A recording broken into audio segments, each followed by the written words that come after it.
कितना भी पकड़ लो फिसलता जरूर है। कितना भी पकड़ लो फिसलता जरूर है।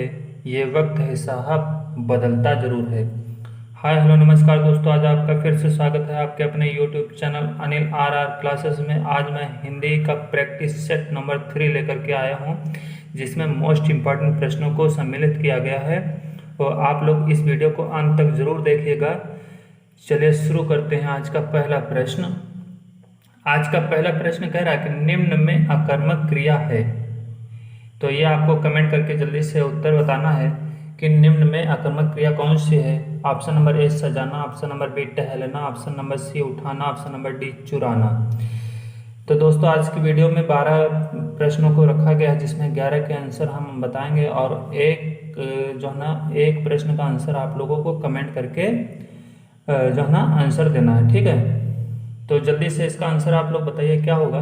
जो क्रिया क्या का उत्तर देते वह सकर्मक होगी, बाकी सारी क्रियाएं आकर्मक होंगी। ठीक है, तो इसमें ध्यान से सुनेंगे। क्या है, जैसे हमने कहा सजाना, क्या सजाना, तो घर सजाना, तो ये क्या हो गया, सकर्मक क्रिया हो गई। ठीक है, तो इस तरीके से मतलब सजाना ये जो है आपके हो गए सकर्मक क्रिया। ठीक, आगे टहलना लिखा हुआ, तो टहलना, क्या टहलना, अब ये तो उत्तर दे नहीं पा रहा है। चलिए आगे देखते हैं। उठाना, क्या उठाना, जैसे पेन उठाना, घड़ी उठाना, मेज उठाना, जो भी है, तो ये क्या है, इसने जवाब दे दिया। अब आगे चुराना, क्या चुराना, जैसे कि पेन चुराना, घड़ी चुराना, मतलब कुछ भी कह सकते हो, मतलब क्या का उत्तर दे रहे हैं ना। तो क्या चुराना, पेन चुराना है ना। उठाना, क्या उठाना, घड़ी उठाना या पेन उठाना। टहलना, क्या टहलना, तो अब देखिए टहलना इसका उत्तर नहीं मिला, तो यानी कि ये आपकी क्या होगी, कौन सी क्रिया होगी, आकर्मक क्रिया होगी, है ना। तो टहलना आपका आकर्मक क्रिया है। क्लियर, चलिए आगे चलते हैं। अगला प्रश्न कह रहा है कि पुरस्कार शब्द का संधि विच्छेद होगा। ऑप्शन नंबर ए पुरः धनकार, ऑप्शन नंबर बी पुरुष धनकार, ऑप्शन नंबर सी पुर धनकार, ऑप्शन नंबर डी पुर धन आकार। तो जल्दी से कमेंट करना है आपको अपने अपने उत्तर को।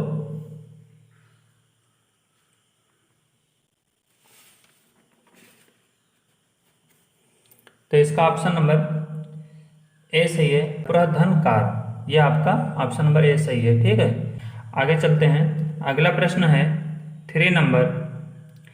निम्न में शुद्ध वाक्य है, तुमने अच्छा काम करा। ऑप्शन नंबर ए क्या कह रहा है, तुमने अच्छा काम करा। ऑप्शन नंबर बी इस काम में देर होनी स्वाभाविक थी। ऑप्शन नंबर सी अखबारों में कई तरह की खबरें छपती हैं। ऑप्शन नंबर डी बिजली गरज रही है। तो जल्दी से कमेंट करना है आपको अपने अपने उत्तर को। तो देखेंगे दोस्तों, यहाँ पर दे रखा तुमने अच्छा काम करा, ऐसे ही देखा जाए सेंटेंस गलत लग रहा है ना, तो ये शुद्ध नहीं दिख रहा ना, तो इसलिए ये आपका गलत हो गया। आगे देखेंगे, इस काम में देर होनी स्वाभाविक थी। देर होनी या इस काम में देर होना स्वाभाविक था, ये होना चाहिए था ना, तो इसलिए ये भी आपका गलत। डी वाला देखते हैं, बिजली गरज रही है। अब बिजली गरज रही है तो मतलब बिजली कहीं गरजती है नहीं ना, बादल गरजते हैं, तो इसलिए ये आपका भी गलत हो गया। अब आगे देखते हैं सी नंबर। अखबारों में कई तरह की खबरें छपती हैं, तो ये आपका सही है, ऑप्शन नंबर सी सही है। ठीक है, यानी यही आपका शुद्ध वाक्य है। चलिए नेक्स्ट प्रश्न पर चलते हैं। अगला प्रश्न कह रहा है कि वह समास जिसका प्रथम पद अव्यय होता है वही प्रधान होता है तथा दूसरा पद संज्ञा का होता है, उसे कहते हैं। ऑप्शन नंबर ए अव्ययी भाव समास, ऑप्शन नंबर बी तत्पुरुष समास, ऑप्शन नंबर डी कर्मधारय समास, ऑप्शन नंबर डी द्वंद्व समास। तो देखेंगे दोस्तों, यानी कि जिसका प्रथम पद क्या होता है, अव्यय होता है और वही प्रधान होता है तथा दूसरा पद संज्ञा का होता है, वह हमारा अव्ययी भाव समास कहलाता है। इस चीज को ध्यान रखना है। क्लियर, चलिए आगे चलते हैं। अगला प्रश्न कह रहा है निम्न में आंचलिक उपन्यास है। Option number A Godan, option number B गुनाहों का देवता, option number C Mailanchal, option number D Tamas. तो यहाँ पर जो आंचलिक उपन्यास है, आंचलिक उपन्यास क्या होता है, यानी कि किसी विशेष क्षेत्र से संबंधित जो ना उपन्यास लिखा गया हो, वो हमारा आंचलिक उपन्यास कहलाता है। और ये आंचलिक उपन्यास कौन सा है, जल्दी से कमेंट करना है आपको। तो इसका ऑप्शन नंबर सी सही है, यानी कि मैला आंचल जो है ना आंचलिक उपन्यास है। और ये किसकी रचना है, ये भी ध्यान देंगे। फणीश्वर, कौन है? फणीश्वर नाथ रेणु। ठीक, ये याद रखना, ये फणीश्वर नाथ रेणु जी की क्या है? रचना है। क्लियर? चलिए आगे चलते हैं। अगला प्रश्न 6 नंबर कह रहा है, निम्न में से किस में उपसर्ग का प्रयोग नहीं हुआ है? ऑप्शन नंबर ए कुयोग, ऑप्शन नंबर बी कोशमय, ऑप्शन नंबर सी कुपात्र, ऑप्शन नंबर डी कुमार। तो इसमें से आपको जल्दी से कमेंट करके बताना है कौन सा सही है ऑप्शन नंबर। तो देखेंगे इस उपसर्ग की बात की गई तो इसमें आप संधि विच्छेद कर लीजिए, और इसी से यदि दोनों शब्दों का यदि संधि विच्छेद करने के बाद दोनों शब्दों का सार्थक अर्थ निकलता है तो वह आपका उपसर्ग होगा, बाकी उपसर्ग नहीं होगा। ठीक है, बाकी जो जिसका सार्थक अर्थ ना निकले तो वह उपसर्ग नहीं होगा। ठीक, उसमें यानी कि उपसर्ग नहीं होगा। चलिए चेक करते हैं। तो ऑप्शन नंबर ए में कह रहा है कुयोग, तो कु धन योग लिखेंगे ना, तो कुयोग मतलब कुल योग हो जाएगा। ठीक, आगे इसका सार्थक अर्थ निकल आया है ना। इस ऑप्शन नंबर ए का जो है ना, ऑप्शन नंबर ए का सार्थक शब्द निकला यानी कि कु धन योग, तो यानी कि ये क्या है? उपसर्ग इसमें पाया गया। ठीक, आगे देखते हैं। को समय यानी कि को समय का मतलब बुरा समय है ना, तो ये आपका को धन समय यानी कि बुरा समय हो गया। कुपात्र, कुपात्र को क्या लिखेंगे? कुपात्र मतलब बुरा पात्र, मतलब जो पात्र योग्य ना हो वो कुपात्र कहलाता है। ठीक है, तो ये भी इसका भी उपसर्ग निकल रहा है ना, इसमें भी उपसर्ग है। अब कुंवर, तो कुंवर का मतलब राजा का पुत्र होता है। कुधन मार, तो कुधन का मार का मतलब देखिए इसका अर्थ ही गलत निकला ना, तो इसलिए कुमार ये आपका जो है ना इसमें उपसर्ग नहीं है। तो ऑप्शन नंबर डी जो है ना इसका सही है, यानी कि उपसर्ग का प्रयोग नहीं हुआ है किसमें? कुमार में। चलिए नेक्स्ट प्रश्न पे चलते हैं। अगला प्रश्न कह रहा है कि निम्न विकारी शब्द है, निम्न विकारी शब्द है। ऑप्शन नंबर ए क्रिया विशेषण, ऑप्शन नंबर बी संज्ञा, ऑप्शन नंबर सी समुच्चय बोधक, ऑप्शन नंबर डी विस्मयादि बोधक।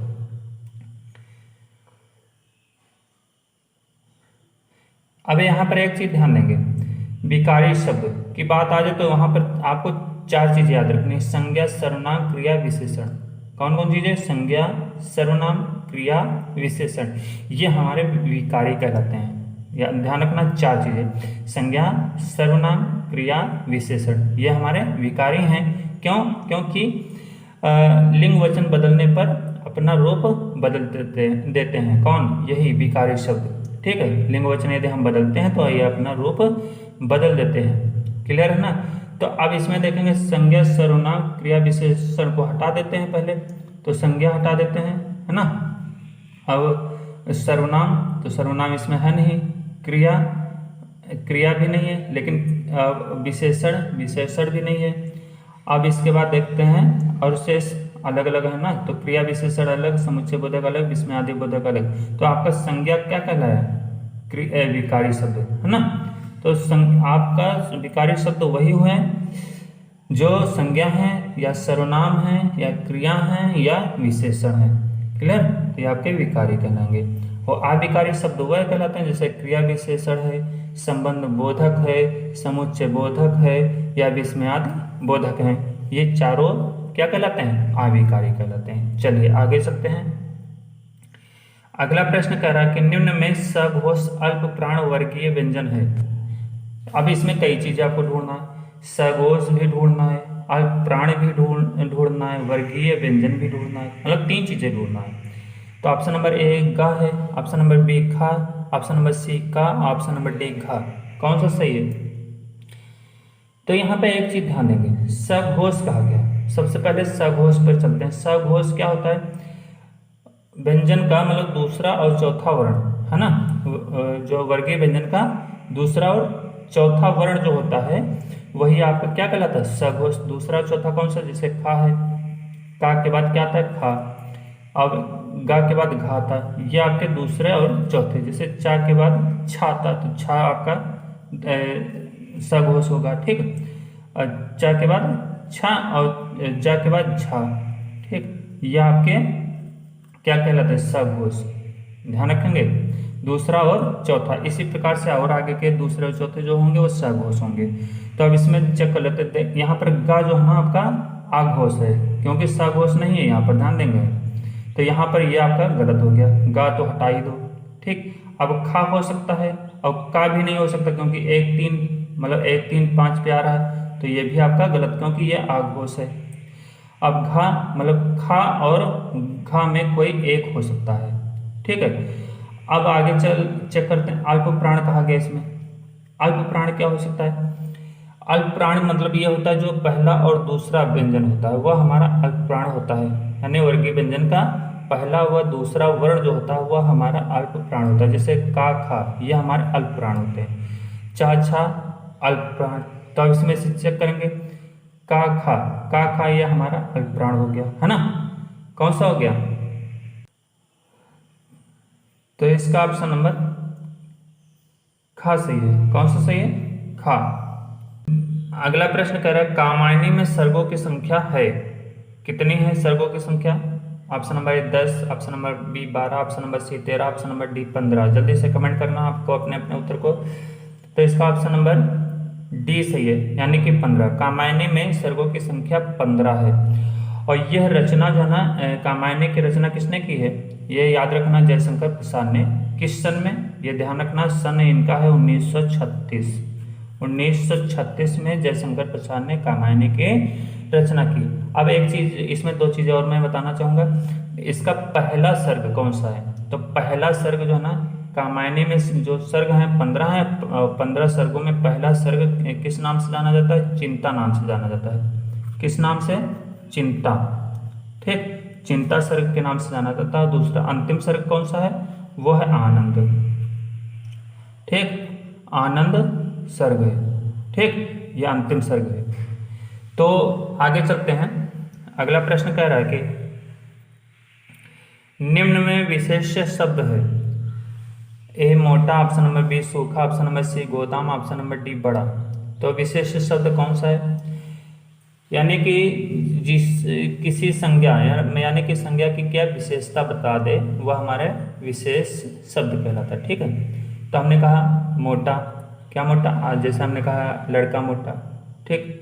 तो मोटा क्या है? विशेषण शब्द है, ठीक। अब विशेष क्या होना चाहिए? जैसे हमने कहा सूखा, क्या सूखा? पत्ता सूखा। हमने कहा गोदाम, है ना, तो क्या गोदाम, बड़ा गोदाम। तो ये क्या विशेष हो गया? गोदाम मतलब विशेषता किसकी? बड़ा। अब हमने यहाँ पर विशेषण शब्द प्रयोग कर लिया, कौन? बड़ा। हमने कहा छोटा, या छोटा भी गोदाम। तो यानी कि इसमें देखा जाए तो कौन सा? गोदाम शब्द जो है ना विशेष है, मतलब किसी संज्ञा की विशेषता को बताने वाले शब्द को ही हम क्या कहते हैं? विशेष कहते हैं, ठीक है। चलिए आगे चलते हैं। अगला प्रश्न कह रहा है अपनी कक्षा को रोचक बनाने के लिए आप क्या नहीं करेंगे?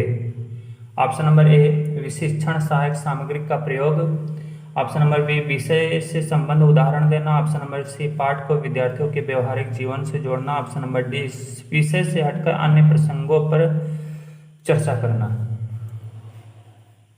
तो यहाँ पर ऑप्शन नंबर ए चेक करते हैं, शिक्षक सहायक सामग्री का प्रयोग। यदि आप कक्षा को रोचक बनाने के लिए आप क्या नहीं करना है, मतलब रोचक बनाना है ना, तो आपको क्या नहीं करना है? तो सहायक सामग्री का प्रयोग ये नहीं करेंगे, ये आपको करना ही पड़ेगा, है ना। तो ये आपको मतलब ये आपका सही है।